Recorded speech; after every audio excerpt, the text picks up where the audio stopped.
Being एक इंसान की तौर पे हमें एक दूसरे की मदद करना चाहिए। हम बुद्धिस्ट हैं, जो करुणा है, मैत्री है, शांति है, वो तो बुद्ध का सबसे पहला संदेश है। जब हम कभी अंग्रेज़ों से कहते हैं, धर्म की बात चलती है, तो वो पूछते हैं आप कौन हैं, और जब हम कहते हैं कि आई एम बुद्धिस्ट, तो उनका पहला लफ्ज़ ये होता है, oh it is very peaceful religion.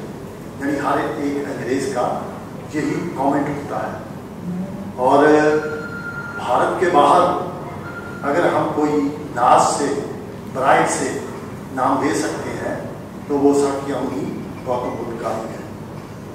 1939 में हमारे जो प्रेसिडेंट भी रह चुके डॉक्टर राधाकृष्णन हमारे यूके में कैम्ब्रिज यूनिवर्सिटी में गए, और वहाँ के जो स्टूडेंट थे उन्होंने उनको आके कहा, रिक्वेस्ट की कि सर जो आपका कल को भाषण होगा वो हमें ग्रेट सन ऑफ इंडिया में दीजिए। तो उन्होंने भगवान बुद्ध पे अपना वो लेक्चर दिया, जो कि एक किताब के फॉर्मेट में छप चुका है और वो मैंने पढ़ा है। और अभी हमारे जो प्राइम मिनिस्टर है आदरणीय मोदी जी, वो भी जब देश में गए तो उन्होंने भी यही मैसेज दिया कि हमने दुनिया को युद्ध नहीं बुद्ध दिया है, हमने शांति की बात की है। क्योंकि अगर हम देखें दुनिया में कहीं भी ऐसी एग्जाम्पल नहीं मिलती कि बहुत लोगों ने अपनी बात कहने के लिए कहीं पे दंगा फसाद किया, तो शांति से है। हम बौद्ध के अनुयायी हैं और हमें इस बात का गर्व है। अगर आप कभी यूके में आएंगे, वो सेक्युलर कंट्री है, लेकिन इसके बावजूद भी जो हमारे लंदन जैसे बॉम्बे म्यूनिसिपल कमेटी है, वहाँ पर ग्रेटर लंदन काउंसिल जो थी, तो उन्होंने आपने सुना होगा रिवर थेम्स जो लंदन को डिवाइड करता है, तो उसके किनारे एक भगवान बुद्ध का पीस पगोडा अपने खर्चे से बनाया, हालांकि वो सेकुलर है। तो जो भगवान बुद्ध का शांति का पैगाम है, जब ऐसे मौके में जब लोगों में हाहाकार मची हुई है, तो भगवान बुद्ध का जो मैसेज है वो बहुत काम करता है। क्योंकि जो भगवान बुद्ध की सबसे अच्छी बात है, बड़ी बात है, वो ये है कि उन्होंने हमें अपने दिमाग से सोचने का दिया है। एक अंग्रेज पत्रकार ने बौद्ध भिक्षु से पूछा कि आप मुझे जो बौद्ध धर्म है वो एक लाइन में बताओ। तो उन्होंने कहा एक लाइन तो बहुत लंबी है, एक लफ्ज़ में मैं बुद्धिज्म बता सकता हूँ।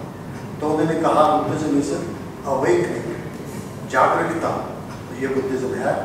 तो इस महामारी के दौर में हमें एक दूसरे की मदद करनी है। जो भगवान बुद्ध की मैत्री का पैगाम है वो लोगों से पहचाना है। मेरे मित्र जगताप जी लंदन आते रहते हैं, और जो बुद्धिस्ट अम्बेडकर फाउंडेशन है उसके लिए काम करते हैं और बहुत अच्छा काम कर रहे हैं। और मेरी उनके लिए आशीर्वाद है वो इसी तरह काम करते रहें। जब कभी लंदन आए हमारा भी उनके साथ सहयोग होगा, और मुझे आपने बोलने का मौका दिया। Thank you very much.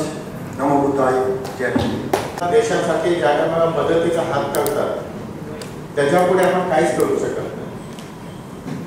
पण जर आपण जर बघितलं तर आपण खूप छोटे माणसं आहेत त्यांच्यासमोर, पण आपल्याला सुद्धा देवाने एक संधी दिलेली असते की समाजामध्ये तुम्ही कुठलं तरी काम करा। सर्वांनी आर्थिकच मदत केली पाहिजे असं नसतं समाजामध्ये। तर समाजामध्ये ज्या ज्या टायमाला मोठं संकट येतो आणि त्या संकट काळामध्ये आपल्या आजूबाजूवरती ज्या टायमाला संकट कोसळतं त्या टायमाला त्याला मदत केली पाहिजे। आणि ती मदतीची भावना आपण सर्व मनामध्ये ठेवून जे लोकांसाठी आपण मदत केली, कोणी याच्यामध्ये डॉक्टर असतील, कोणी समाजसेवक असतील, जे आर्थिक नाही पण ताकदीने त्या माणसाला दुसऱ्याकडनं मदत घेऊन देण्याची जरी आपल्यामध्ये इच्छाशक्ती असेल तो समाजसेवक असतो। कारण लोकांचं आज प्रत्येकामध्ये काही असतात बॉडी बिल्डर असतात, काही मध्ये खूप ताकद असते, पण त्याच्या तोंडामध्ये जी साखर पाहिजे ती साखर नसते आणि त्याच्यामुळे समाजाला जी मदत पाहिजे ती मदत करून घेण्याची त्याच्यामध्ये इच्छाशक्ती नसते. ती इच्छाशक्ती आपल्या सर्वांमध्ये आहे. म्हणून आपल्या सर्वांचं मी मनापासून आभार मानतो की या ठिकाणी आज आपल्याला ती ट्रॉफी किती मोठी आहे किंवा कुठलं काय आहे, पण आज आपण कुठल्या माणसाच्या हातून सन्मान घेतो हे सर्वात महत्वाचं आहे. आणि म्हणून आपले जे महामाई यांनी आपला सन्मान केला त्याबद्दल मी त्यांचं खूप मनापासून आभार मानेन. आज आपके हाथों से यहाँ सन्मान हुआ है. आज मेरा बहुत ही खुश है मन, आज मेरा बहुत ही खुश है मन, क्योंकि कोरोना योद्धा पुरस्कार दे रहा है अम्बेडकर फाउंडेशन. यहाँ आए हैं नामवंत जन, यहाँ आए हैं नामवंत जन. आज का आप सबके लिए अच्छा क्षण. यहाँ आया है कोरोना योद्धा, यहाँ आया है कोरोना योद्धा. मैं वंदन करता हूँ गौतम बुद्ध का. बाबा साहब के बारे में मेरे मन में है श्रद्धा.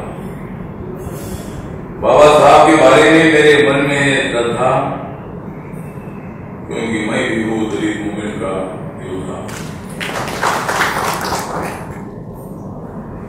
आज हमारे बीच में उपस्थित है महामहिम राज्यपाल. आज हमारे बीच में उपस्थित है महामहिम राज्यपाल. आप जरूर बदल देंगे महाराष्ट्र का हाल. ये है 2021 का साल, ये है 2021 का साल, और महाराष्ट्र को न्याय देने वाले महामहिम भगत सिंह कोश्यारी हमारे लाडले राज्यपाल. तो आज यहाँ हम सब लोग यहाँ उपस्थित है. अलग अलग क्षेत्र में काम करने लोगों को पुरस्कार दिया जाता है. अलग अलग संस्थाएं इसी तरह का प्रोग्राम करते रहते हैं. और आज यहाँ हमारे जो प्रदीप जगताप जी, जिनका United Buddhist and Ambedkar foundation है, उन्होंने कोरोना योद्धा लोक सेवा गौरव पुरस्कार महामहिम राज्यपाल जी के हाथों से आपको दे दिया है. और एक अच्छी बात है कि जिन्होंने राजभवन नहीं देखा है, ऐसे लोगों को राजभवन देखने का भी मौका मिला. और बहुत ही एक्टिव पूरे देश भर में राज्यपाल तो सभी है, ये सभी अच्छे हैं. सबसे अच्छे एक्टिव डैशिंग राज्यपाल अगर कौन से है वो है हमारे महाराष्ट्र के राज्यपाल भगत सिंह कोश्यारी. तो आप बहुत ही एक्टिव रहे हैं, उत्तराखंड के मुख्यमंत्री भी रहे हैं, अपना परिचय बहुत दिनों से है, और आपके बारे में हमें बहुत बड़ा आदर है कि आप एक मिशन के आप आदमी हैं. और आपके बीच में आज यहाँ बहुत सारे लोग यहाँ आए हैं. तो एक तो बाबा साहब अम्बेडकर जी का मिशन जो है, मिशन सभी वर्गों को एक साथ लाने वाला मिशन है. बाबा साहब अम्बेडकर जी बहुत बड़े योद्धा थे, लेकिन समाज जोड़ने की बात बाबा साहब अम्बेडकर करते थे. जरूर दलित समाज पर अन्याय होता था, लेकिन उस अन्याय का कारण सदियों से चलती हुई जाति व्यवस्था, और उस जाति व्यवस्था को खत्म करने की कोशिश सबने मिलकर करनी ही चाहिए. ये बाबा साहब का मिशन था. समाज में समानता जोड़ने की भूमिका बाबा साहब अम्बेडकर जी की थी. बाबा साहब अम्बेडकर जी का शांति का संदेश था, बुद्धा का संदेश था. बाबा साहब अम्बेडकर जी हिंसक आंदोलन नहीं करना चाहते थे, वैचारिक आंदोलन करना चाहते थे, अपनी भूमिका रखते थे. और आज हमें बहुत बड़ा गर्व है कि बाबा साहब अम्बेडकर जी को भारत में तो लोग मानते हैं, लेकिन बाबा साहब अम्बेडकर जी ने देश का संविधान लिखा। ये संविधान में सभी का योगदान नहीं है, लेकिन बाबा साहब अम्बेडकर जी का सबसे ज्यादा योगदान भारतीय संविधान में रहा। और बाबा साहब अम्बेडकर जी समाज को जोड़ने की बात करते रहे, महिलाओं को न्याय देने की बात करते रहे, और उसी बाबा साहब अम्बेडकर जी की विचारधारा पर हम लोग चल रहे हैं। और बाबा साहब के बारे में बहुत बड़ा गर्व है। तो आज यहाँ मतलब जो आज का ये समारोह जो है छोटा सा है, लेकिन बहुत बड़ा इम्पोर्टेंट है। कोरोना महामारी जा रही है, लेकिन कब पूरी जाएगी मालूम नहीं है। लेकिन बिहार में कार्य हो रहा है, लेकिन बिहार में एक भी केस आई नहीं। महाराष्ट्र में अपनी 2000-3000 केस आ रही है। हमें कोरोना का सामना करना है, कोरोना के साथ हमें युद्ध करना है। और ये युद्ध मामूली युद्ध नहीं है, लगातार 2 साल से हम ये युद्ध कर रहे हैं। और इस कोरोना को हराना है, कोरोना को यहाँ से भगाना है, लोगों को जगाना है और कोरोना को भगाना है। बेकार भी हम सब लोगों को करना है। तो अपनी जिंदगी में हम सब लोगों ने समाज के लिए काम करना चाहिए। मिले ना मिले ये तो मुकद्दर की बात है, हम कोशिश भी ना करें ये तो गलत बात है। जिंदगी जख्मों से भरे, उसको सैनिटाइजर, मास्क और सोशल डिस्टेंसिंग से संभालिए। हराना तो है इस कोरोना महामारी को, फिलहाल सावधानी से जिंदगी जीना सीखे। अच्छा, या कार्यक्रमासाठी आदरणीय महामहिम राज्यपाल साहेबांनी वेळ दिली त्याबद्दल मी प्रथमतः त्यांचे आभार मानतो। आणि सरांचं संस्कृतवर अत्यंत प्रभुत्व आहे, अतिशय उल्लेखनीय अशा पद्धतीने ते बोलतात। त्याचप्रमाणे आतापर्यंत 550हून अधिक कार्यक्रम या ठिकाणी त्यांनी केले, गोरगरिबांचे सत्कार केले। आणि म्हणून सर मी आपल्यासाठी म्हणतो की हाथों में जिनके चार है, पहले तेरे आसमान है जहाँ फूल महकते, उस गुलशन में जिनका मकान है, आज के प्रोग्राम की जान है, राजनीति की शान है, महामहिम कोश्यारी साहब जिनका नाम है, उनको युनाइटेड बुद्धिस्ट फाउंडेशन की तरफ से उनको सलाम। अतिशय चांगल्या पद्धतीने या ठिकाणी महामहिम राज्यपाल साहेबांनी आपल्याला सांगितलं आणि त्यामुळे आपली जबाबदारी वाटते। कारण मी आणखी एक याच्यात म्हणतो की छूले आसमान जमी की फिक्र ना कर, छूले आसमान जमी की फिक्र ना कर, जीले जिंदगी खुशी की तलाश न कर, बदल जाएगी तकदीर खुद ही मेरे दोस्त, मुस्कुराना सीख ले वजह की तलाश न कर। मशहूर होना लेकिन मगरूर मत होना, छूले कदम कामयाबी के लेकिन अपनों से दूर मत जाना। जिंदगी में दौलत और शोहरत तो खूब मिलेगी, लेकिन कोरोना वासी के जो बीमार लोग हैं वो अपने हैं, उनको कभी मत पहुंचाना। अशा पद्धतीनं या ठिकाणी आपण हे केलेले आणि ज्यांच्यामुळे आपण या ठिकाणी घडले। पैदा न होता वो मसीहा तो खुशियों का ये सिलसिला न होता, पैदा न होता वो मसीहा तो खुशियों का ये सिलसिला न होता। अरे बेरंग रहती जमीन और आसमां का रंग नीला ना होता, हमारा देश तो सर कब का कंगाल होता। अगर इस देश का संविधान बाबा साहब अम्बेडकर ने नहीं लिखा होता तो मैं बड़े नम्रता से बाबा साहब के प्रति एक ही बात कहूंगा कि जनता के लिए भीम जी ने चंदन बना दिया, जनता के लिए भीम जी ने चंदन बना दिया, समान कानून सबके लिए बंधन बना दिया। उनकी क्रांति में चलकर तो देखो यारो, उनकी क्रांति में चलकर तो देखो यारो, ये भूलने में हमें बंधन बना दिया। United Buddhist and Ambedkarite foundation के द्वारा आयोजित विशेष करके इसके स्टार्ट को का योगदान है और लोकधारा साइंस की ओर से इस लोक सेवा गौरव पुरस्कार के अवसर पर हमारे माननीय हमारे केंद्र के सामाजिक न्याय मंत्री आदरणीय रामदास अठावले जी अपने इस संगठन के प्रमुख श्री प्रताप जगताप जी, अपने विधायक भाई गणपत गायकवाड़ जी और यहाँ उपस्थित सभी मित्रों, अभी इस हॉल के अंदर पिछले 1.5 साल से इतने कार्यक्रम हो गए हैं कि गिनना भी मुश्किल है। और मुझे सबसे खुशी है कहने को तो ये इनकी ओर से आपका सम्मान है और राज्यपाल के माध्यम से आपको सम्मान मिल रहा है, परंतु सत्य यह है कि जितने लोग यहाँ आते हैं और यहाँ आकर के वो मेरे पर एक प्रकार का एहसान कर जाते हैं और मेरे पर बड़ी कृपा कर जाते हैं, क्योंकि आप इतने लोग आते हैं और आपके दर्शन करने का मौका मिलता है। रामदास कहाँ मिलता है? तो घर घर जाना पड़ता है, तब तो आदमी आते नहीं, और यहाँ आप सब लोग आते हैं, अच्छा लगता है। तो इसलिए जब मुझे कोई कहता है कि नहीं हमारे संगठन को कार्यक्रम करने हैं, अब इतनी अधिक लोग बोलने लग गए कि अगर मेरे लिए 12 घंटे की जगह 24 घंटे का दिन हो तो भी मैं उन सबको आमंत्रित नहीं कर सकता, क्योंकि सबको लगता है कि राजभवन जाना चाहिए। आप लोग आए तो मुझे जगताप जी ने कहा एक कार्यक्रम करना है, तो मुझे बहुत खुशी हुई। विशेष करके कोई संगठन बाबा साहब से जुड़ा हुआ,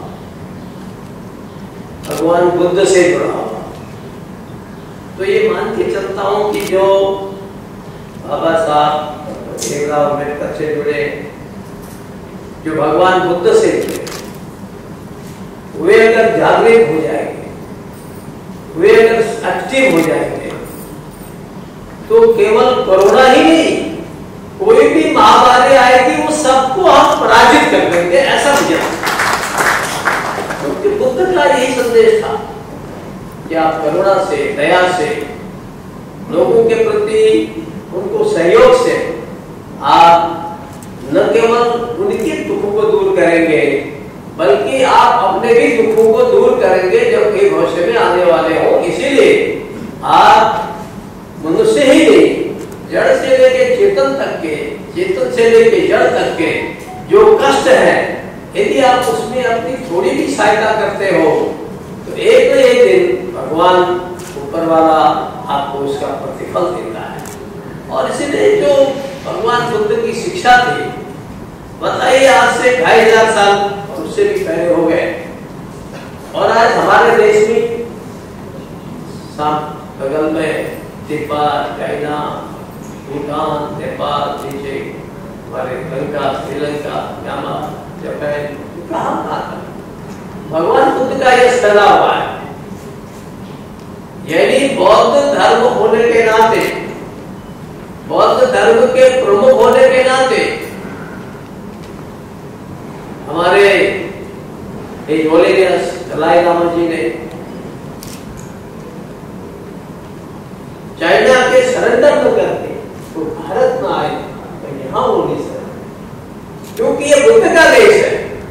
इसने आज तक मैंने कितने लोगों को शरण दी है, पारसी आए, ईसाई आए, यहूदी आए, हमारे मुस्लिम भाई आए, कितने लोगों को यहाँ शरण दी।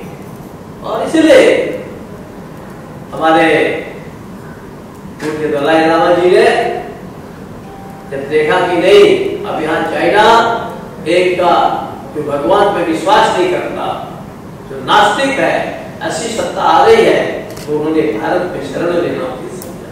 और आज भी वो दृढ़ता के साथ यहाँ है, और इस भारत में रह करके वो दुनिया में शांति का उपदेश देते, इसलिए उनको शांति के नोबेल पुरस्कार भी मिला हुआ है। और उन भगवान बुद्ध के शरण में कितने लोग के कितने आज तक कहा जा सकता है, सम्राट अशोक से लेकर के और हमारे बाबा साहब अम्बेडकर, एक हमारे प्रेरक स्रोत है। हमारे जैसे बुद्ध ने, भगवान बुद्ध ने सामान्य चिंता को ऊंचा उठाने के लिए राजपाट त्याग किया था, सब कुछ त्याग किया था, घर परिवार बच्चे त्याग दिया था, और घोर तपस्या करके मानव मात्र के, जीव मात्र के कल्याण के लिए अपना जीवन लगाया। ऐसे ही विपरीत परिस्थितियों में अम्बेडकर जी का जीवन पढ़े, बाबा साहब का कितनी कितनी परेशानियों में उनका जीवन कैसे वो पढ़े, और पढ़ने में इतनी गरीबी, इतनी परेशानी, उसके बाद भी वो हमेशा फर्स्ट जाने कितने विषय में तो पीएचडी और आगे उन्होंने कर लिया ऐसे। और उन्होंने अंत में कहा बुद्धं शरणं गच्छामि। अब ये संदेश है, ये आप बौद्ध बन करके भी तो स्वीकार कर सकते हैं, आप बौद्ध नहीं, हिंदू हैं, ईसाई हैं, मुस्लिम हैं, वो भी कर सकते हैं। क्योंकि वो सिद्धांत है और उन सिद्धांतों पर चलना इस देश की नियति है। यही देश इन चीजों को सिखाता है, क्योंकि इस देश ने सबका सम्मान करना सीखा है। आप बौद्ध हो, आप जैन हो, आप सनातनी हो, आप शैव हो, शाक्त हो, कोई भी हो, थोड़ा तो मतभेद होगा, थोड़ा तो मतभेद सब जगह होते हैं, लेकिन आत्मा कुल मिलाकर के अंत में एक है कि भाई सबको लगता है कि अपो दीपो अपो भवा, यही हमारे सनातन धर्म कहता है, यही हमारा बौद्ध धर्म कहता है। अगर आपको उठना है, अगर आप दुनिया भर के उपदेश देना है, साधु आ जाए, संत आ जाए, फकीर आ जाए, कोई और हमारे महंत आ जाए, कोई हमारे भंते आ जाए, कोई भी आ जाए, लेकिन हम अपने अंदर से अगर उठेंगे तो फिर हम अपना कल्याण करेंगे। अपना करेंगे तो जगत का भी जगत का भी कल्याण करेंगे। और इसीलिए अपना कल्याण करने के लिए जब हम ऐसी कोरोना जैसा कालखंड आता है तो हमारे सारे समाज के लोग इकट्ठा हो जाते हैं। वो भूल जाते हैं कौन क्या है, उसकी जितनी ताकत होती है। मैंने लिखा है इस भाव के अंदर गरीब से गरीब, छोटे से छोटे आदमी ने भी जो काम किया है उसका भी मैंने सम्मान किया है। छोटे से छोटे होगा, स्वच्छता होगा, अस्पताल में सफाई करता होगा, अस्पताल में कोई नर्स होगी, तो उन सब ने समाज में आगे बढ़ करके कोई छोटी दुकानदारी होगी, छोटा काम होगा, लेकिन उसके अगल बगल के लोगों को कभी कष्ट हुआ तो सहयोग करने में बड़ा योगदान दिया। और आप सब लोगों ने बड़ा योगदान दिया, इसलिए हमारे संगठन ने आपका सत्कार किया है और मेरे ओर से भी आपका सत्कार है। और मैं चाहूंगा कि वास्तव में आप सब लोग आज के भविष्य में भी हमारे जीवन के जो देश के आदर्श हैं उन आदर्श को सामने रखकर हम समाज की सेवा के